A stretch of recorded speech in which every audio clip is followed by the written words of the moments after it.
যে রক্ত দিয়ে বাংলার মানুষ একদিন আগরতলা থেকে আমাকে বের করে নিয়ে এসেছিল, আমি ওয়াদা করতে পারি তোমাদের কাছে এই শহীদ দিবসে আল্লাহর নামে আমার রক্ত দিয়ে তোমাদের রক্তদান আমি নিশ্চয়ই শোধ করতে চেষ্টা করব।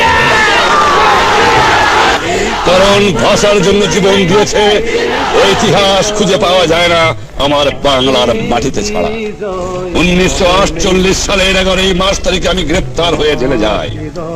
1952 সালের 16 ফেব্রুয়ারি তারিখে আমি জেলের মধ্যে অনশন ধর্মঘট করি, আর আমাদের ভাইয়ের সঙ্গে আমি পরামর্শ করে ঠিক করি তারা 21 থেকে আন্দোলন শুরু করবে।